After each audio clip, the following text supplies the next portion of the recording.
No one is joining. प्रथम मैं start कर रही हूँ क्लास। हमने कहाँ तक किया था, आपको ध्यान हो पीछे वाला? We are doing animal kingdom, कहाँ तक हमने कर लिया है? पोरिफेरा की मैम केस स्टडी करी थी। केस स्टडी तो अभी तक नहीं करी है, अभी थोड़ा सा हम उसके कैरेक्टरिस्टिक कर रहे हैं ना। केस स्टडी मीन्स हम किसी एक ऑर्गेनिज्म की स्पेसिफिक, लाइक हमारे पास पोरिफेरा के अंदर एक स्पेसिफिक ऑर्गेनिज्म है साइकोन, तो अगर हम उसकी स्टडी करेंगे तो उसको हम केस स्टडी बोलते हैं, टाइप स्टडी भी हम बोल सकते हैं। ठीक है, वी आर डूइंग, बस अभी हम कैरेक्टरिस्टिक्स कर रहे हैं उनके। अगर कैरेक्टरिस्टिक एक बार हो जाएंगे फिर उसके बाद हम स्पेसिफिक ऑर्गेनिजम्स को भी, जैसे बहुत ज्यादा तो स्पेसिफिक नहीं करते हम, क्योंकि 11th और 12th लेवल पे ये जब स्पेसिफिसिटी और टाइप स्टडी आती है ये आपके ग्रेजुएशन लेवल पे आती है। अभी हम सिर्फ हमारे जो पूरा ऑल ओवर फाइलम है उसके बारे में स्टडी करेंगे। ठीक है, में हमने एक टेबल मैंने बनाया था। फर्स्ट ऑफ ऑल मैंने उसके सिस्टम्स के बारे में मैं लिख रही थी ना, है ना। सबसे पहले मैंने कौन सा उसका सिस्टम लिखा था? फर्स्ट ऑफ ऑल मैंने उसका हैबिट या हैबिटेट वो लिखा था। ठीक है, उसके बाद डाइजेस्टिव सिस्टम लिखा था। ठीक है, फिर रेस्पिरेटरी सिस्टम लिखा था, देन सर्कुलेटरी सिस्टम, उसके बाद nervous system, excretory system, reproductive system. ठीक है, फिर कुछ स्पेसिफिक कैरेक्टर्स। ठीक है, लाइक हाँ अदर फीचर्स या स्पेसिफिक कैरेक्टर्स जो हैं इसके, like first we have habit and habitat of the habit and habitat. ठीक है, पोरिफेरा कहाँ होते हैं? नॉर्मली एक्वाटिक होते हैं, दीज आर एक्वाटिक एनिमल्स।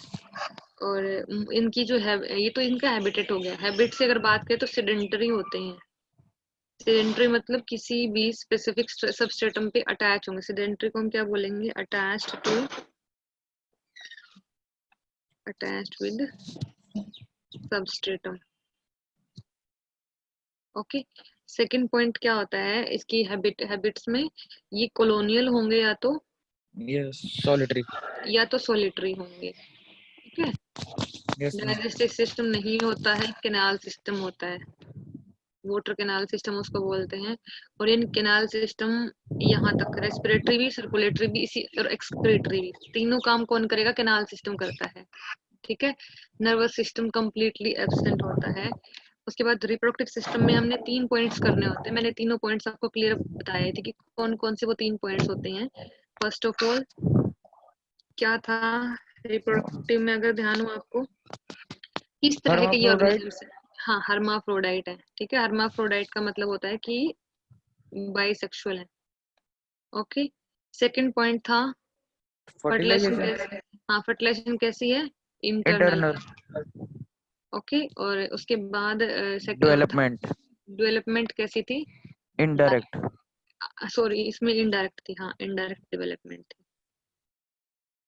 ठीक है, कुछ स्पेसिफिक कैरेक्टर्स में क्या कैरेक्टर्स आप बता सकते हो? एक तो यही होता है कि इसका कैनाल सिस्टम होता है, और कैनाल सिस्टम पूरे एनिमल किंगडम में कहीं नहीं है। जो वाटर कैनाल सिस्टम है सिर्फ पोरिफेरा के अंदर होता है। तो ये स्पेसिफिक कैरेक्टर है इसका। और कोई स्पेसिफिक कैरेक्टर आपको ध्यान हो? Sponge fibres. स्पॉन्ज फाइबर्स होते हैं, क्योंकि बहुत सॉफ्ट बॉडी है तो उसको थोड़ी बहुत स्ट्रेंथ प्रोवाइड करने के लिए स्पॉन्ज फाइबर्स होते हैं। स्पॉन्जी फाइबर्स पे हम इनको बोल सकते हैं। और क्या होता है?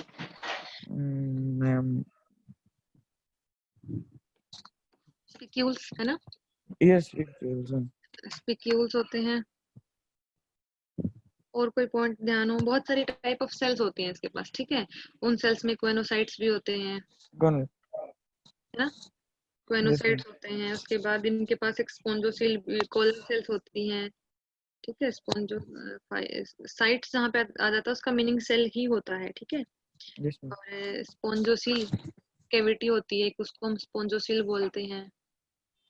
ठीक है, ये सारे इसके कैरेक्टरिस्टिक्स हैं, कुछ स्पेसिफिक हैं जो और ऑर्गेनिजम्स के अंदर नहीं होते हैं, इसी के ये स्पेसिफिक कैरेक्टर्स हम देखते हैं।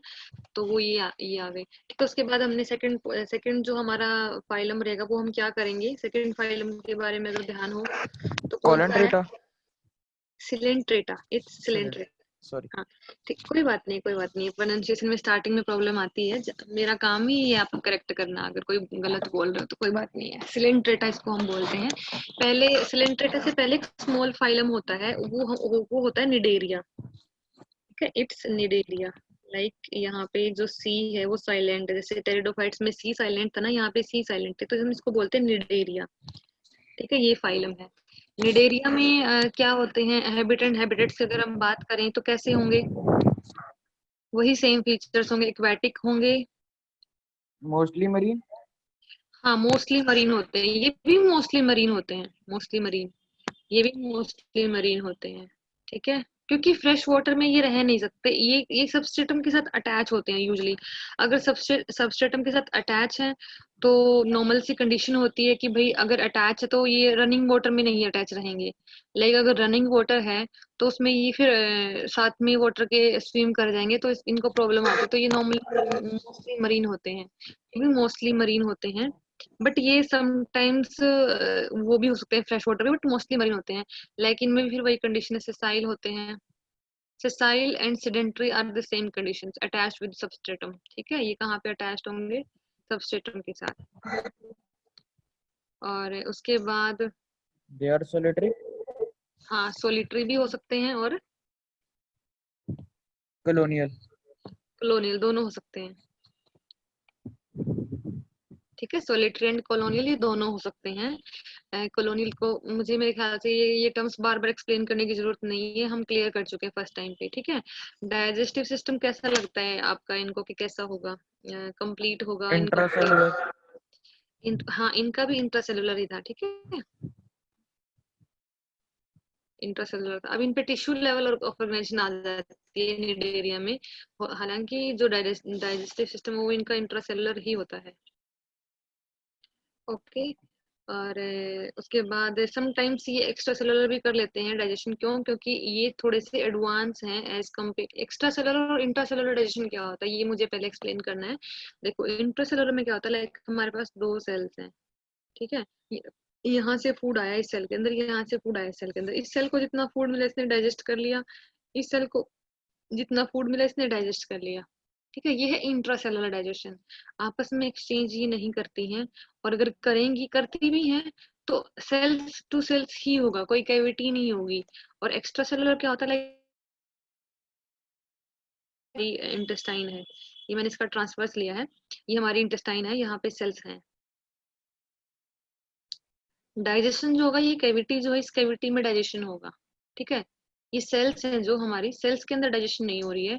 सेल्स का काम क्या होता है, ये जो डाइजेस्टेड जो फूड है इसको एब्जॉर्ब करना।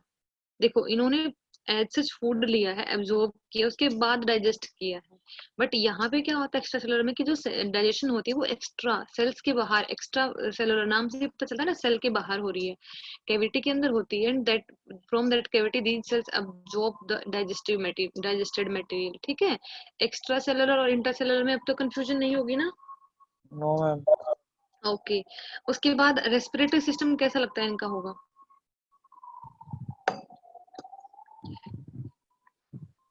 सोच के देखो, अगर हाइड्रा, आपने सुना होगा हाइड्रा, हाइड्रा तो खैर सिलेंट्रेटा में आते हैं, इसके अंदर आते हैं, जेलीफिश आती है, तो कैसा लगता है इसका हो सकता है हाइड्रा, ओबिलिया, फाइजेलिया, ये इसके अंदर आते हैं सारे।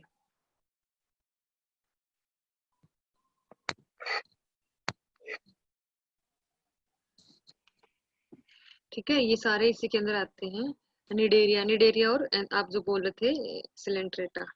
ठीक है, दोनों सेम ही है, तो ये दोनों हमारे सेम, इनको हम या तो निडेरिया बोल सकते हैं तो सिलेंड्रेटा बोल सकते हैं।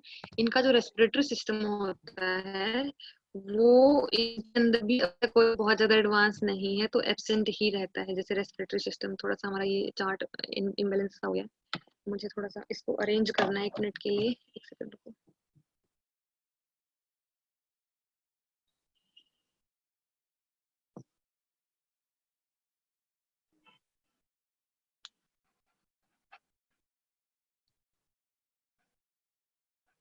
ठीक है, ये इसमें ये इंट्रासेलुलर और एक्स्ट्रा सेलुलर दोनों हो सकता है। लाइक रेस्पिरेटरी सिस्टम क्या है, एब्सेंट होता है, नहीं प्रेजेंट होता है, क्योंकि इसके अंदर जो ये फूड है, इसी से जब वो एनर्जी जो ऑक्सीजन निकलती है वही यूज करते हैं नॉर्मली। मरीन है तो इनको बहुत सच कोई इनके पास ऑर्गन्स नहीं है रेस्पिरेशन के लिए, तो वो एब्सेंट होता है। उसके बाद सर्कुलेटरी सिस्टम भी एब्सेंट होता है, अच्छा। क्योंकि कोई बहुत ज्यादा सर्कुलेशन की इनको नीड नहीं है। But when I am talking about excrete, nervous system भी एब्सेंट होता है, बस बहुत कुछ कुछ न्यूरॉन्स हो सकते हैं, ज्यादा नहीं होता है, ठीक है। बहुत ही लेस डेवलप, लिस्ट हम कह सकते हैं, लिस्ट डेवलप्ड, बहुत ही कम डेवलप्ड होता है, ठीक है। उसके बाद एक्सक्रीटरी सिस्टम इनका थोड़ा सा होता है। एक्सक्रीटरी सिस्टम किसके थ्रू होगा? बॉडी सरफेस के थ्रू होगा, मतलब जो एक्सक्रीशन होगा वो कैसे होगा? बॉडी सरफेस के थ्रू। इनमें क्या था, जैसे इनके अंदर वाटर कैनाल सिस्टम ही था, जैसे ये एक साइकोन है, लाइक ये मैं अगर डायग्राम बनाऊं, ये एक साइकोन है हमारे पास, ठीक है। यहाँ से वाटर आएगा, चारों तरफ से इसके होते हैं ओपेरकुलम्स होते हैं, ओस्टिया होते हैं, सॉरी, ऊपर एक ओपेरकुलम होता है। Operculum is for exit of water and this is for entry. ये ओस्टिया होते हैं, पूरी बॉडी पे ऐसे यहाँ से वाटर आता रहेगा। और बीच में ये जो कैविटी मैंने लिखवाया था ना, स्पोंजोसिल जो लिखवाया हुआ है, ये, तो ये जो बीच वाली कैविटी है, दिस इज नोन एज स्पोंजोसिल। यहाँ पे बहुत सारी सेल्स होती हैं, उन सेल्स में कॉलर सेल्स भी होती हैं, कोइनोसाइट्स भी होती हैं, स्पिक्यूल्स भी होते हैं, स्पॉन्जी फाइबर्स भी होते हैं, ठीक है। यहाँ से वाटर आएगा, पूरी बॉडी में जब वाटर जाता है तो उसके बाद बाहर निकल जाता है। ऐसे वाटर का कैनाल की कैनाल, ये लाइक कैनाल्स हैं, देखो कैनाल्स की तरह बने हुए हैं ना, तो इस वजह से वाटर कैनाल सिस्टम बोलते हैं। और यही वाटर O2 भी लेके आएगा साथ में, तो और रेस्पिरेशन भी कर देते हैं, और जो सेल्स का वेस्ट है वो इस वाटर कैनाल के अंदर वो डाल देते हैं, स्पॉन्जोसिल के अंदर डाल देते हैं, और जब वाटर बाहर जाएगा तो साथ में वो ले जाएगा। तो ये वाटर कैनाल सिस्टम ही इसके अंदर एक्सक्रीशन का काम करता था। But when we are talking about Coelenterata और निडेरिया, यहाँ पे जो बॉडी सरफेस है, बॉडी सरफेस से जो वाटर है वो, सॉरी, जो एक्सक्रीशन है वो निकल, एक्सक्रीटरी मैटर वो निकल जाता है, ठीक है। रिप्रोडक्टिव सिस्टम कैसा होगा आपका? इस इनका आपने सुना हो इनके बारे में कि कोई हाइड्रा या और ऑर्गेनिजम्स हैं? 9th क्लास में कुछ कुछ पॉइंट्स हैं इसके बारे में। They can be unisexual. हाँ, यूनिसेक्सुअल।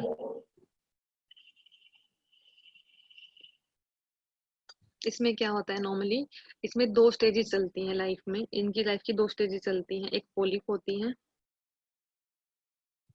एक मेड्यूसा फॉर्म होती है, ठीक है।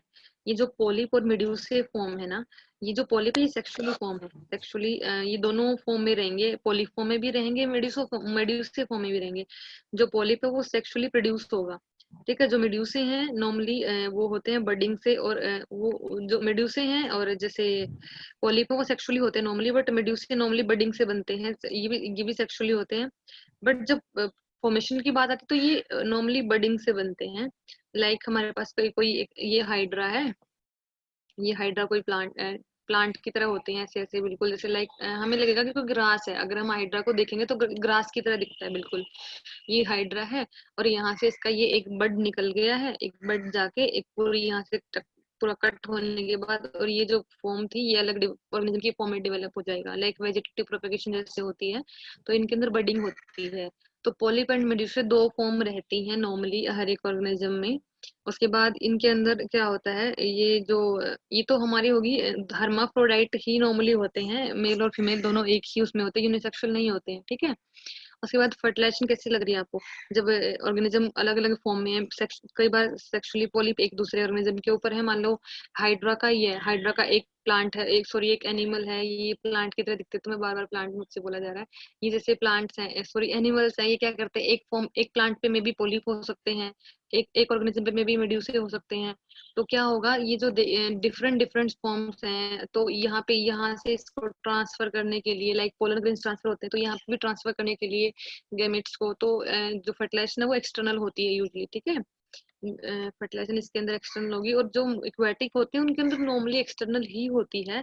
बट स्पॉन्जी में क्या था, स्पॉन्ज में क्या था, जो पोरिफेरा है उनके अंदर उनको वो हर्माफ्रोडाइट है, मतलब एक ऑर्गेनिज्म के अंदर ही दोनों सेक्स हैं, तो इस करके उनकी फर्टिलाइजेशन इंटरनल है। और डेवलपमेंट कैसी लगती है आपको, डायरेक्ट होगी इनडायरेक्ट होगी, जैसे ये ऑर्गेनिजम्स हैं अजीबोगरीब से? I think one direct. Indirect होती है, क्योंकि इनके अंदर भी वही प्रोसेस चलता है, क्योंकि देखो जब शेप स्पेसिफिक हो ना किसी ऑर्गेनिज्म की, चाहे वो कोई भी ऑर्गेनिज्म है, लाइक ह्यूमन बींग्स, उनकी शेप स्पेसिफिक है कि ऐसे ऑर्गेनिज्म ही बनेंगे, कोई अलग अलग नहीं बनते हैं। जैसे हाइड्रा है, हाइड्रा ये भी एक ऑर्गेनिज्म हो सकता है, एनिमल, ये भी एनिमल हो सकता है। कोई स्पेसिफिक शेप नहीं है इनकी।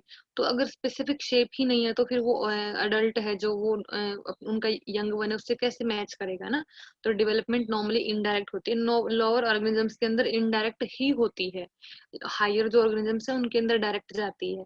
ठीक है, उसके बाद आता है हमारा कुछ फीचर्स, स्पेसिफिक कुछ फीचर्स इनके होते हैं, बहुत ज्यादा इकोनॉमिक इंपॉर्टेंट होता है सिलेंट्रेटा का। ये इकोनॉमिकली बहुत ज्यादा इंपॉर्टेंट होते हैं, कमर्शियली इनको बहुत यूज किया जाता है। लाइक सबसे जो इम्पोर्टेंट कैरेक्टर है वो है कोरल्स। कोरल्स सुने हैं आपने? नो। कोरल्स, कोरल रीफ सुना हो, कभी देखा हो कोरल रीफ? सी के अंदर होते हैं, इनको हम माउंटेन ऑफ सी भी बोल सकते हैं। ठीक है, माउंटेन ऑफ सी भी बोल सकते हैं। ये जैसे एक ये सी का कुछ एरिया मैंने लिया है, यहाँ पे ऐसे ऐसे ऐसे ये माउंटेन्स की तरह दिखते हैं। और ये सबसे ज्यादा डाइवर्स होते हैं। डाइवर्स का मतलब सबसे ज्यादा स्पीसीज इनके अंदर होती है। मतलब रेन फॉरेस्ट आपने सुना होगा कि रेन फॉरेस्ट के अंदर क्या होता है कि सबसे ज्यादा वैरायटी होती है, ये रेन फॉरेस्ट से भी ज्यादा डाइवर्स होते हैं। इनके अंदर बहुत सारी फिश, क्रैब्स, प्रॉन्स, इतनी सारी बहुत सारी वेराइटीज हैं। मतलब जो डाइवर्सिटी है बहुत ज्यादा, मच डाइवर्स होते हैं पूरे यूनिवर्स में। अगर कोई मच डाइवर्स, अगर हम किसी भी स्पेस की बात करें तो वो कोरल रीफ्स होते हैं, कोरल्स होते हैं, कोरल रीफ्स भी बोल सकते हैं हम। ठीक है, और ये तो एक इनका इकोनॉमिक इम्पोर्टेंट हो गया है। ये जो कोरल रीफ्स होते हैं ये प्लांट्स होते हैं, जो हमारे सिलेंट्रेटा के प्लांट्स होते हैं, ये सब्सटेंस रिलीज करते हैं, कैल्शियम कार्बोनेट। लाइक हम यहाँ पे दो ऑर्गेनिज्म पड़े हैं और वो calcium carbonate continuously increase excrete किए जा रहे हैं, और यहाँ पे पूरा माउंड बनता रहता है इनका। और पूरे माउंटेन, मतलब ये कुछ 10 किलोमीटर तक भी रेंजेस बना सकते हैं। अंडमान निकोबार है जैसे, वो तो एक जैसे ये लक्षद्वीप है जो हमारा आइलैंड है, जो लक्षद्वीप आइलैंड है, वो एक कोरल रीफ की ओरिजिनेशन है। मतलब यहाँ पे जब ये कोरल रीफ जैसे ये सी सरफेस है, इससे ऊपर जब चले जाते हैं, यहाँ से इससे ऊपर जब चले जाएंगे तो यहाँ पे इनको आइलैंड आइलैंड की फॉर्म में भी ये डेवलप हो सकते हैं। लाइक इनके ऊपर लोग रह सकते हैं। ठीक है, लक्षद्वीप जो है हमारे एक आइलैंड है, हमारी यूनियन टेरिटरी है, वो कोरल रीफ्स के ऊपर ही बनाई हुई है। मतलब वहां पे ही बसी हुई है वो कोरल रीफ्स की। अगर वो कोरल रीफ नीचे वाले डैमेज हो जाते हैं बाय द वे, तो in future we don't have Lakshadweep in our union territory list, क्योंकि लक्षद्वीप खत्म हो जाएगा अगर ये पीछे नीचे से खत्म हो गए हैं तो खत्म हो जाएगा। हालांकि अभी जो वाटर टेम्परेचर जो लो ज्यादा रहता है ड्यू टू ग्लोबल वार्मिंग, तो कोरल रीफ्स को बहुत ज्यादा हार्म हो रहा है, कोरल रीफ्स कंटिन्यूसली खत्म हो रहे हैं। एक आपने सुना हो कभी तो, ग्रेट बैरियर रीफ है जो ऑस्ट्रेलिया के पास है, उसकी बहुत इकोनॉमिक इम्पोर्टेंस है। ये किसी भी कंट्री के नॉर्मल जो एरिया, जैसे कंट्री, जैसे कोई भी लैंड है, ये हमारी जो डेक्कन, मतलब साउथ जो इंडिया, यहाँ पे इधर लक्षद्वीप, इधर अंडमान निकोबार है ना, श्रीलंका, तो यहाँ पे बहुत सारे हैं। इधर इधर ज्यादा है, लक्षद्वीप वाली साइड बहुत ज्यादा हमारे कोरल रीफ्स हैं। नॉर्मली ये शैलो वाटर में रहते हैं। शैलो वाटर मतलब थोड़ा सा जहाँ पे लगता है कि यहाँ पे लैंड आने वाली है तो वहां रहते हैं। नॉर्मली डीप वाटर में नहीं होते हैं। तभी जब शैलो वाटर में तभी ये बाहर भी निकल सकते हैं। कई बार इतने बड़े बड़े ऊंचे, मतलब बहुत माउंटेन्स की तरह होते हैं, like these are the mountains of sea, क्योंकि माउंटेन की तरह ही होते हैं। इनका बहुत इकोनॉमिक इम्पोर्टेंस होता है, बहुत ज्यादा इनको यूज किया जाता है डाइवर्सिटी के लिए। और सबसे बड़ी बात ये होती है कि इनके लिए यहाँ पे जो वो होते हैं, टूरिस्ट होते हैं, उनका ये बहुत सेंटर ऑफ अट्रैक्शन होता है टूरिस्ट के लिए भी। बहुत टूरिस्ट यहाँ पे जाते हैं। और इसके ऊपर ऑर्गेनिजम्स हैं, प्लांट्स हैं, सबसे ज्यादा स्पीसीज होती हैं प्रेजेंट यहाँ पे। ठीक है, ये एक तो ये इनका एक स्पेसिफिक फीचर हो गया। कोरल रीफ्स इन्हीं से बनते हैं, कैल्शियम कार्बोनेट ये प्लांट एनिमल्स रिलीज करते हैं। कोई भी ग्रुप ऑफ एनिमल्स जब एक जगह पे इकट्ठे हो जाएंगे और वो कैल्शियम कार्बोनेट लगातार रिलीज करते रहेंगे, वहां पे फिर कोरल रीफ्स बन जाते हैं। वैसे कोरल्स बोलते हैं जब उनकी बहुत बड़ी कॉलोनी बन जाती है, तो हम उनको कोरल रीफ्स बोलते हैं। ठीक है, और कोई और स्पेसिफिक आपको लगता हो, कोई और स्पेसिफिक पॉइंट इनका? गैस्ट्रोवेस्कुलर में कैविटी। हाँ, इनकी गैस्ट्रोवेस्कुलर कैविटी होती है। गैस्ट्रोवेस्कुलर कैविटी से क्या मतलब हुआ? मैम मतलब कि डाइजेशन के वक्त मैम। नहीं, जो इनकी कैविटी है ना वो जो गैस्ट्रिक और वेस्कुलर सेम कैविटी है, एक ही कैविटी काम करती है, ये होता है इसका मीनिंग। ठीक है, उसके बाद और कोई पॉइंट याद हुआ आपको? जैसे हमने स्पॉन्ज के टाइम पे किया था, यहाँ पे वाटर एंट्री के लिए अलग पॉइंट है ना, देखो ये सारे वाटर की एंट्री के लिए हैं, और यहाँ पे ये वाटर की एग्जिट के लिए अलग पॉइंट है। बट यहाँ पे क्या होता है, सेम पॉइंट होता है, सेम मतलब कॉमन पॉइंट होता है, कॉमन ओपनिंग होती है for exit as well as entry of water. और उसको हम क्या बोलते हैं, उस कॉमन पॉइंट को हम क्या बोलते हैं, हाइपोस्टोम। ठीक है, ये पॉइंट हो गया एक। और उसके बाद ये जो पॉलिप और मेड्यूसे, ये किसी भी और ऑर्गेनिज्म के अंदर, किसी भी और फाइलम के अंदर आपको नहीं मिलेगा। पॉलिप और मेड्यूसे जो इसकी रिप्रोडक्टिव स्ट्रक्चर है ना, पॉलिप एंड मेड्यूसे, ये किसी भी ऑर्गेनिज्म के अंदर नहीं होते, ये भी इसका स्पेसिफिक फीचर है। और कोई फीचर आपको ध्यान हो? एक ये जो पॉलिप एंड मेड्यूसे दो फॉर्म है ना ऑर्गेनिजम्स की, तो जैसे हम प्लांट्स के अंदर बोलते थे ऑल्टरनेशन ऑफ जनरेशन, बट यहाँ पे हम बोलते हैं पॉलीमॉर्फिज्म। इस प्रोसेस को हम बोलते हैं पॉलीमॉर्फिज्म, मतलब एक से ज्यादा जनरेशन अगर एक प्लांट शो करता है तो उसको बोला जाता है पॉलीमॉर्फिज्म। इसको हम ऑल्टरनेशन ऑफ जनरेशन भी बोल सकते हैं, बट यहाँ पे स्पेसिफिक इनको टर्म दे दिया पॉलीमॉर्फिज्म। मॉर्फो का मतलब होता है आउटसाइड कैसा दिखता है, कोई भी मतलब स्टडी ऑफ एक्सटर्नल फीचर्स, उसको हम कहते हैं मॉर्फोलॉजी। तो मॉर्फिज्म मतलब बाहर की स्ट्रक्चर कैसी है, पॉली मतलब मैनी, तो बाहर से कैसे दिखते हैं मैनी, मतलब वो मेड्यूशा की फॉर्म में हो सकते हैं, वो पॉलिप की फॉर्म में हो सकते हैं। तो इसी को हम बोलते हैं अल्टरनेशन ऑफ जनरेशन। और नॉर्मली प्लांट्स के अंदर सिर्फ यही, सॉरी एनिमल्स के अंदर सिर्फ यही एनिमल्स हैं जो अल्टरनेशन ऑफ जनरेशन या तो पॉलीमॉर्फिज्म शो करते हैं।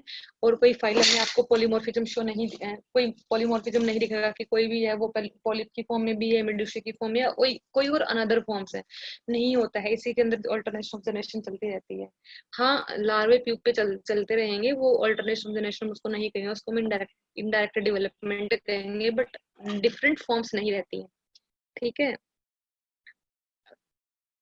ये हमारा नॉर्मली ये रहता है कि कोरल रीफ्स हो गए, ये कोरल रीफ्स पे तो बहुत फोकस करना है, ये तो बहुत इंपॉर्टेंट होते हैं। उसके बाद गैस्ट्रोवास्कुलर कैविटी इसी के अंदर होती है, नॉर्मली होती है, और प्लांट्स और एनिमल्स में भी होती है।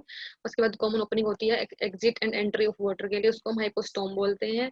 पॉलिप एंड मेड्यूसी वाली फॉर्म रहेगी। अगर मैं एग्जाम्पल्स की बात करूँ तो इसके एग्जाम्पल्स क्या क्या हैं, अगर आपको ध्यान हो या पहले पढ़ा हो कभी, तो एग्जाम्पल्स होंगे इसके, हाइड्रा, सुना है Hydra? Yes yes. Hydra, Obelia, Physalia, ये सारे किसके अंदर आते हैं? इनके, राइजोस्टोमा। क्या? No no sorry. हाइड्रा देखो, हाइड्रा होगा, ओबिलिया हो सकता है, फाइजेलिया। एक इनके कॉमन नाम याद कर लेना, वो कॉमन नाम थोड़ा कभी कभी आ जाते हैं। ओरिलिया होता है, और उसके बाद होता है ओरिलिया, बहुत सारे होते हैं, गोरगोनिया होता है एक।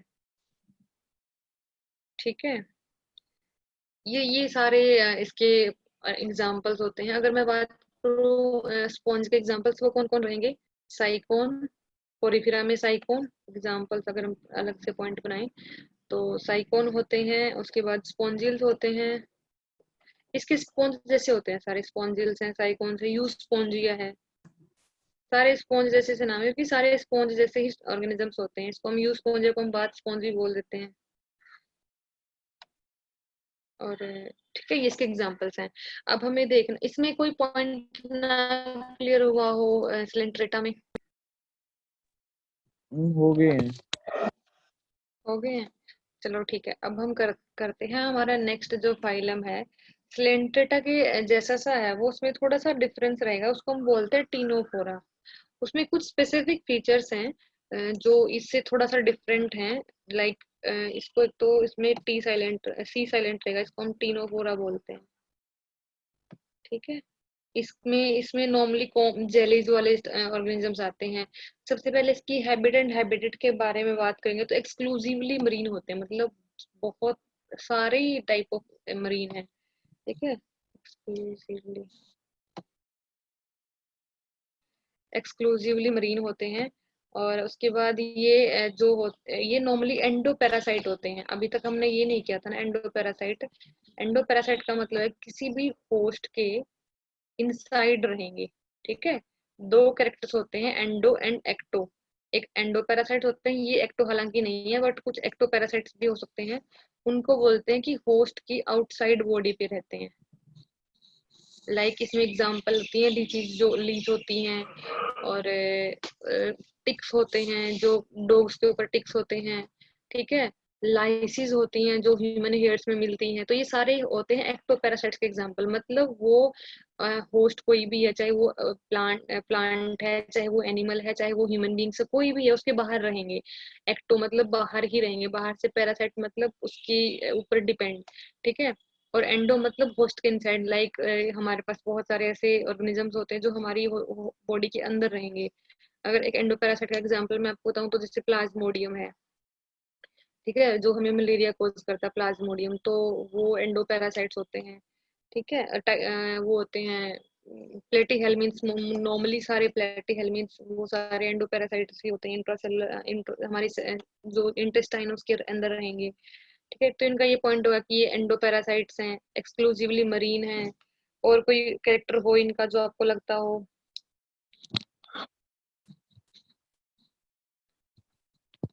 सोलिटरी होते हैं। ठीक है, पिलाजिक का मतलब होता है सोलिटरी, या तो पिलाजिक मतलब अकेले, सोलिटरी मतलब अकेले, पिलाजिक मतलब ग्रुप्स में रहेंगे। बट ऐसे ग्रुप्स में रहेंगे कि एक दूसरे के बिना भी ये सरवाइव कर सकते हैं। ठीक है, उसके बाद अगर मैं बात करूं इसके उसकी डाइजेस्टिव सिस्टम की, तो कैसा होगा डाइजेस्टिव सिस्टम? कैसा होगा डाइजेस्टिव सिस्टम? कंप्लीट होगा, इनकम्प्लीट होगा? इनकम्प्लीट होता है नॉर्मली। इनकम्प्लीट। हाँ, अभी तक कंप्लीट आया नहीं, इनकम्प्लीट होता है। इंट्रा सेलुलर रहेगा इसके अंदर। इंट्रा सेलुलर होती है नॉर्मली डाइजेशन इनकी।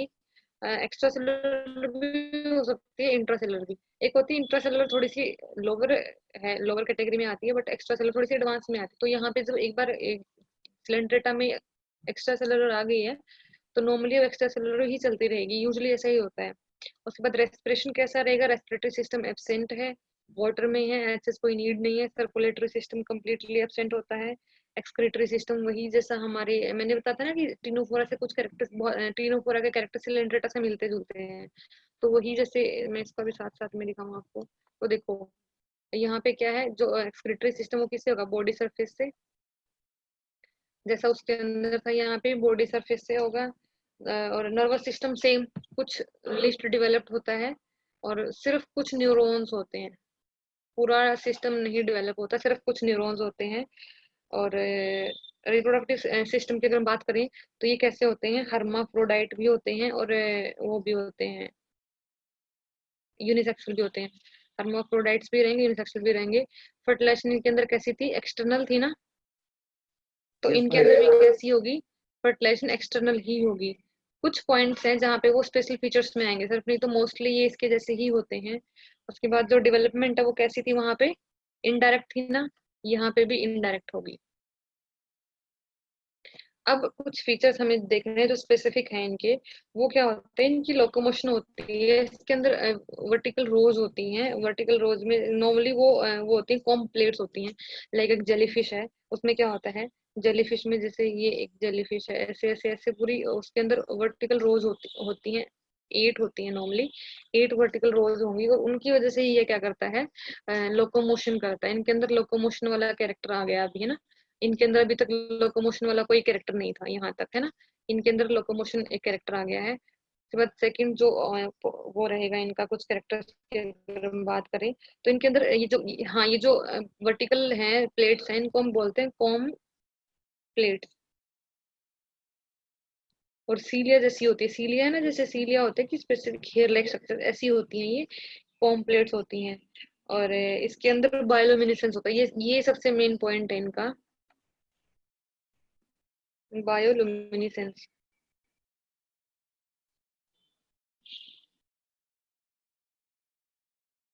मतलब बायोलुमिनेंस मतलब लाइटनिंग प्रोड्यूस करते हैं। लाइक जब हम इनको सी में देखेंगे तो हमें ऐसा रहेगा कि कोई हमारे पास स्टार है, तो कुछ ऐसी मतलब लाइटनिंग वाली चीज दिखेगी हमें जब हम इनको सी वाटर में देखते हैं। तो सबसे जो मेन इनका पॉइंट है दैट इज बायोलुमिनेंस। क्यों बायोलुमिनेंस? क्यों? क्योंकि बायोलुमिनेसेंस होता है बायोलुमिनेसेंस। क्यों?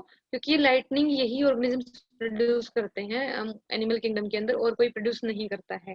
ठीक है, इनके अंदर एक कुछ रेज होती हैं, उनकी वजह से इलेक्ट्रिसिटी लाइक ऐसा लगेगा कि कोई इलेक्ट्रिसिटी मतलब कोई हमारे पास ट्यूब लाइट है, कोई ऐसा बल्ब है, ऐसे दिखते हैं, पूरे कलरफुल से दिखेंगे और बिल्कुल चमकते हुए दिखते हैं। तो ये बायोलुमिनेसेंस यही ऑर्गेनिज्म शो करते हैं।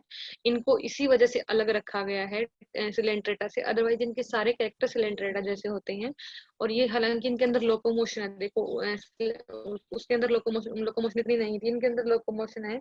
तो क्या होता है कि ये कुछ कैरेक्टर्स ऐसे हैं कि इनको डिफरेंट रखा गया। एक तो लोकोमोशन है थोड़ा सा, और एक ये जो बायोलुमिनेसेंस है। नहीं तो ये सारे कैरेक्टर्स इसके मिलते हैं सिलेंट्रेटा से। तो सिलेंट्रेटा से इसलिए इनको थोड़ा सा अलग किया हुआ है, अदरवाइज ये उनसे उनके ही मतलब हुआ है, भाई बंधु हैं। ठीक है, उसके बाद आता है हमारा नेक्स्ट जो फाइलम आएगा, उसको हम कहते हैं प्लेटीहेल्मिन्थ।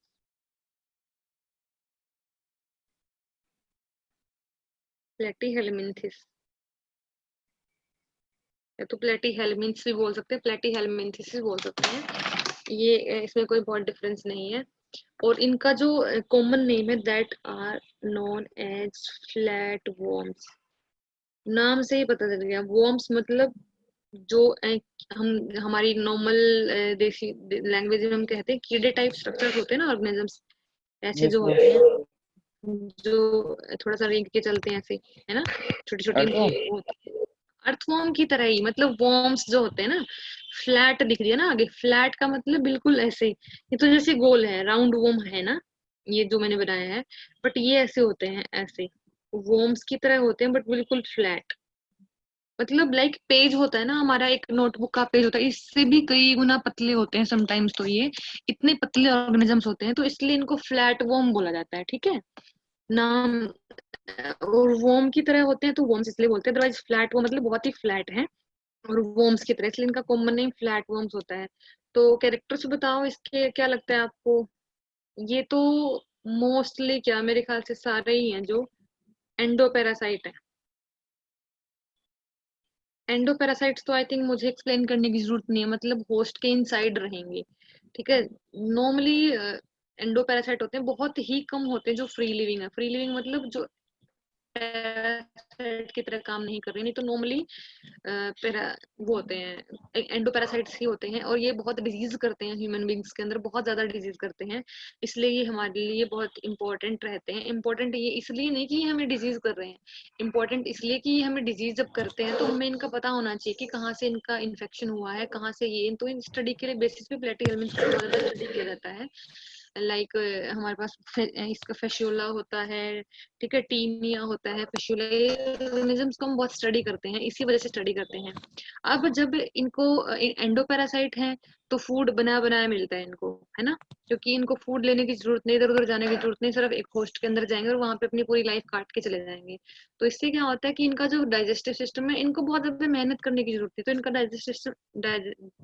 डाइजेस्टिव सिस्टम वो इनकम्प्लीट होता है। इनकम्प्लीट इसी वजह से होता है क्योंकि इनको जो फूड प्रिपेयर मिल रहा है तो इनको कोई जरूरत नहीं है ज्यादा हाथ पैर मारने की। ठीक है, अगर मैं बात करूँ रेस्पिरेटरी सिस्टम की, देखो होस्ट के अंदर है, तो होस्ट के अंदर ये एनएरोबिक इन्वायरमेंट में रहते हैं, क्योंकि हमारे अंदर ऐसा नहीं कि हमारी पूरी बॉडी एरोबिक है। सम एरियाज हमारी बॉडी के अंदर एनएरोबिक, लाइक हमारी इंटेस्टाइन है, स्टमक है, वहां पे एचसीएल है जैसे स्टमक में, तो एचसीएल तो एयर को बिल्कुल भी नहीं आने देगा। तो बहुत सारी, और ये नॉर्मली रहते हैं इंटेस्टाइन के अंदर ही। ठीक है, तो रेस्पिरेटरी सिस्टम इनमें एब्सेंट होता है। उसके बाद सर्कुलेटरी सिस्टम की इनको कोई नीड नहीं है, क्योंकि पूरी बॉडी जब इनकी डाइजेस्ट कर रही है, फूड डाइजेस्ट करती है, वो नॉर्मली कुछ ऐसे हैं जो सेंगुइवर्स है, सेंगुइवर्स हम उनको बोलते हैं, जो ब्लड सक करते हैं होस्ट का।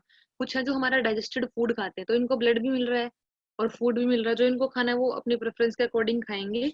तो इनको ना तो सर्कुलेशन की जरूरत है, ना तो रेस्पिरेशन की जरूरत है, तो ना तो इनका सर्कुलेटरी सिस्टम डेवलप होता है, एब्सेंट होता है सर्कुलेटरी, और रेस्पिरेटरी दोनों एब्सेंट रहेंगे। और देखो नर्वस सिस्टम, ये नर्वस सिस्टम देखो, इनको इतना सारा काम करना है, इनको बहुत स्मार्ट वर्क करना है, कौन सा होस्ट सिलेक्ट करना है। ऐसा नहीं होता कि एक पैरासाइट है वो सबके अंदर चला जाएगा, ऐसा नहीं होता है। वो नॉर्मली स्पेसिफिक होस्ट को चूज करता है। तो उससे क्या होगा कि इसका जो इसके पास कुछ वो होती हैं, जो नर्वस सिस्टम है वो इनका प्रेजेंट होता है। वेरी डेवलप तो हम नहीं कहेंगे, बट नर्वस सिस्टम होता है। लाइक यहाँ पे न्यूरॉन्स है ना, यहाँ पे थोड़े से और ज्यादा डेवलपमेंट हो जाती है। और जब इनकी एक्सप्रेशन की बात करते हैं तो वो उसके लिए इसको स्पेसिफिक सेल्स प्रोवाइड करेगी, are known as flame cells. ठीक है, फ्लेम सेल्स बोलते हैं। और ये ओस्मो रेगुलेशन भी करते हैं। ओस्मो रेगुलेशन कब करते हैं? जब कॉन्सेंट्रेशन में डिफरेंस आ जाता है, होस्ट या जो पैरासाइट है उसकी कॉन्सेंट्रेशन हाई और लो हो जाती है। नहीं तो नॉर्मली क्या करते हैं, ये होस्ट की कॉन्सेंट्रेशन के साथ इंक्रीज करते रहेंगे कॉन्सेंट्रेशन, और डिक्रीज होगी तो डिक्रीज करते रहेंगे, बैलेंस बना के रखते हैं। बट ऐसा हो जाए बाय द वे कि कभी होस्ट की कॉन्सेंट्रेशन एकदम से बहुत ज्यादा हो गई है, तो उस टाइम पे ये क्या करते हैं, होस्ट के अंदर कोई भी अमाउंट है उसकी कॉन्सेंट्रेशन, होस्ट की तो हम नहीं कहेंगे, होस्ट के अंदर कोई भी कंटेंट उसकी कॉन्सेंट्रेशन अगर ज्यादा हो जाए तो ये उसमें रेगुलेशन भी कर सकते हैं। नॉर्मली ये फ्लेम सेल्स के थ्रू ही हम इनका जो वेस्ट मैटर उसको रिलीज करते हैं। ठीक है, उसके बाद अगर मैं बात करूं इसके उसकी एक्सक्रीटरी सिस्टम की, तो फ्रेगमेंटेशन से भी, लाइक ये हमारा एक ऑर्गेनिज्म था और मैंने यहाँ से कट कर दिया तो ये अलग ग्रो कर जाएगा, ये अलग ग्रो कर जाएगा। ये डुगेशिया ऐसे होता है, डुगेशिया।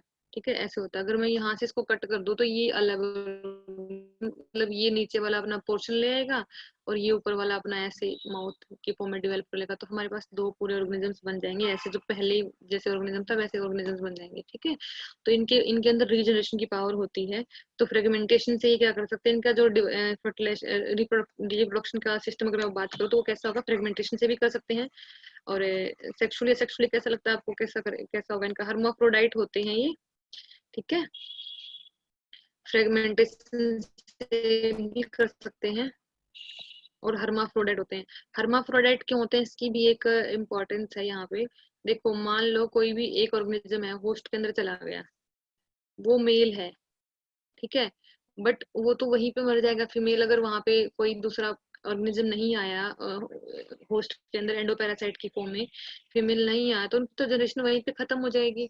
नहीं, अगर फीमेल नहीं वहां पे एंटर हुई और मेल है सिर्फ वहां पे, या तो फीमेल है सिर्फ वहां पे, मेल नहीं एंटर हुआ, तो इस प्रोसेस से बचाने के लिए इनको क्या किया हुआ है, ये हर्माफ्रोडाइट मेल और फीमेल एक ही ऑर्गेनिज्म के अंदर पुट किए हुए हैं। अगर मेल और फीमेल एक ऑर्गेनिज्म के अंदर है तो ऑब्वियस सी बात है, फर्टिलाइजेशन कैसी होगी, कैसी होगी, इंटरनल होगी, एक्सटर्नल होगी। दूसरे ऑर्गेनिज्म की इनको नीड ही नहीं है, तो फर्टिलाइजेशन यूजली इंटरनल होती है। ठीक है, और डेवलपमेंट वही होती है इनडायरेक्ट। अभी तक इनडायरेक्ट। इनडायरेक्ट, हाँ इनडायरेक्ट ही चलेगी, क्योंकि इसके पास बहुत लार्वल स्टेज होती हैं। इतनी लार्वल स्टेजेस होती हैं कि उनको हर एक ऑर्गेनिज्म की डिफरेंट डिफरेंट लार्वल स्टेज होती हैं, 4 4 5 5 लार्वल स्टेजेस हो सकती हैं। तो बहुत ज्यादा डेवलपमेंट जो इनकी है इनडायरेक्ट रहती है। ठीक है, उसके बाद इनका इकोनॉमिक इम्पोर्टेंस या तो जो भी है स्पेसिफिक फीचर्स की बात करें तो वो कैसे होंगे। अभी जैसे मैंने बताया कि कैसे होते हैं, पैरासाइट्स हैं। ठीक है, तो पैरासाइट्स हैं तो एक तो ये अनसेगमेंटेड होते हैं, मतलब बाहर से दिखेगा कि अनसेगमेंटेड हैं। और बट इनकी जो बॉडी होती है जैसे टेप वॉर्म है, लाइक जैसे टेप वॉर्म ऐसा होता है, टेप होती है ना, जैसे हमारी व्हाइट टेप होती है, ये ट्रांसपेरेंट टेप होती है, सेलो टेप, ऐसे दिखेंगे। बस बाहर से थोड़ा सा सेगमेंट इनकी बॉडी तो सेगमेंटेड होती है इनके टेप वॉर्म को छोड़ के, except tape worm they are unsegmented. यहाँ पे सेगमेंटेशन नहीं शो करते हैं। लाइक ये फेशियोला ऐसा होता है, एक डुगेशिया होता है वो भी ऐसा होता है, डुगेशिया भी ऐसा होता है। ठीक है, ये फेशियोला है, ये डुगेशिया है, ये इसके एग्जांपल्स होते हैं। तो ये सारे अनसेगमेंटेड है, ये भी अनसेगमेंटेड है। ये टेप वॉर्म है, जो इसको टेप वॉर्म को हम टीनिया भी बोल सकते हैं। टेप वॉर्म को छोड़ के सारे जो ऑर्गेनिजम्स हैं वो अनसेगमेंटेड होते हैं। एक तो ये होता है इनका स्पेसिफिक फीचर्स। उसके बाद हुक्स एंड सक्कर्स होता है। देखो, ये जब होस्ट के अंदर जाएगा, ये जाएगा या तो कोई भी जाएगा, कोई भी ऑर्गेनिज्म है अगर वो होस्ट के अंदर जाएगा तो उसको वहां पे अटैच रहने के लिए, देखो हम इतना सारा कुछ खाते रहते हैं, इंटेस्टाइन वॉश होती रहती है, डाइजेस्ट होता रहता है, एब्जॉर्ब होता रहता है, तो ये तो एब्जॉर्ब हो जाए, अगर इनके पास कुछ नहीं होता है तो ये वेस्ट मैटर के साथ निकल जाएंगे।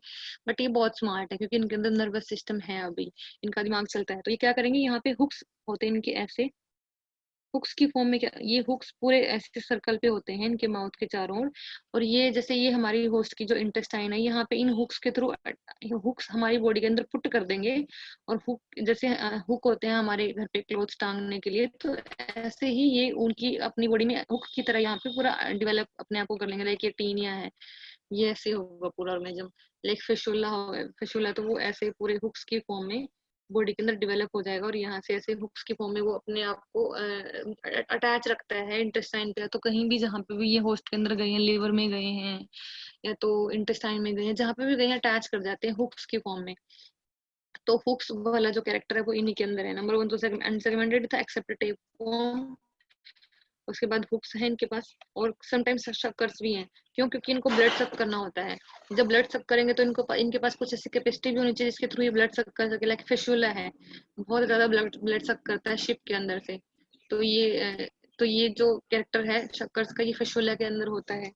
ठीक है। टीनिया होता है वो नॉर्मली डाइजेस्टेड फूड को ही अब्जॉर्ब करता है। ये इनके अलग अलग कैरेक्टर्स हैं, वो हम जब करेंगे ना अलग अलग, तो उस टाइम पे मैं बताऊंगी अच्छे से। ये भी हम एक बार के लिए कर रहे हैं। और ये न्यूट्रिएंट्स बॉडी के थ्रू ही, जैसे मैंने बताया ना अभी कि जैसे ये वाले सेल ने ले लिया, ये वाले सेल ने, सारे बॉडी सरफेस के थ्रू ही न्यूट्रिएंट्स को एब्जॉर्ब करते रहते हैं। हर एक पूरे बॉडी पार्ट्स में से एब्जॉर्ब करते रहेंगे, और होस्ट को बहुत वीक कर देंगे। समटाइम्स ये इतना ज्यादा वीक कर देते हैं कि होस्ट की डेथ भी हो सकती है। बहुत ज्यादा ये हार्मफुल होते हैं हमारे लिए, इकोनॉमिकली इसलिए इम्पोर्टेंट है। ठीक है। इसके एग्जांपल्स अगर मैं बात करूँ तो टीनिया, सोलियम। सोलियम हम वैसे इसके कैरेक्टर्स आगे फर्दर स्पीसीज है, टीनिया होता है, इसको टेपवर्म। हम बोलते हैं टेपवर्म। जैसे ये टीनिया है, ये फेशियोला है। ठीक है। फेशियोला को हम बोलते हैं लिवर फ्लू। लिवर फ्लू क्यों बोलते हैं? क्योंकि शिप के अंदर बहुत ज्यादा लिवर में इन्फेक्शंस कर देता है, इसलिए हम इसको लिवर फ्लू बोलते हैं। जो टीनिया होता है नॉर्मली ये ह्यूमन बीइंग के अंदर रहता है। इनके दो होस्ट होते हैं, एक अल्टरनेट होस्ट होता है, एक परमानेंट होस्ट होता है। टेम्पररी होता है, एक परमानेंट होता है। तो नॉर्मली इनका जो जैसे फेशुला का वो लिवर फ्लू होता है, शिप के अंदर होता है। टीनिया का जो हमारा परमानेंट होता है, हम ह्यूमन बींग्स होते हैं। ठीक है। प्लेनेरिया हो सकता है, जैसे एक मैंने लिखा था डिगेशिया हो सकता है। ठीक है। ये सारे क्या हैं, और इनके अंदर भी क्या होता है, बहुत ज्यादा जैसे प्लेनेरिया इंडिकेशन के अंदर बहुत ज्यादा कैपेसिटी होती है ना, मैंने बताया था कि रीजनरेशन की कैपेसिटी होती है। जैसे फ्रेगमेंटेशन, इसमें जैसे मैंने बताया था फ्रेगमेंटेशन है, तो इनके अंदर रीजनरेशन की बहुत ज्यादा कैपेसिटी होती है। बहुत हद तक ये रीजनरेट कर सकते हैं। अगर हमने इसको एक दो पार्ट्स में डिवाइड कर दिया, तो ये अपने ये वाला जो वन पोर्शन है ये सेकंड पोर्शन को डेवलप कर लेगा, और जो सेकंड पोर्शन है वो फर्स्ट पोर्शन को डेवलप कर लेगा। तो बहुत इनकी रीजनरेशन पावर होती है। ठीक है। अब हम करेंगे नेक्स्ट हमारी क्लास में आगे हमारा जो है एस्की हेलमिन्थ्स, उनको हम बोलते हैं राउंड वॉर्म्स। और एस्की हेलमिन्थ्स के बाद हम एनिलिडा, आर्थ्रोपोडा, ये सारे ऑर्गेनिजम्स वन बाय वन करेंगे, सारे फाइलम्स। ठीक है। Yes ma'am. ओके। समझ आ गया आज वाले में जितना हुआ है हमारा? Yes ma'am. ओके ठीक है।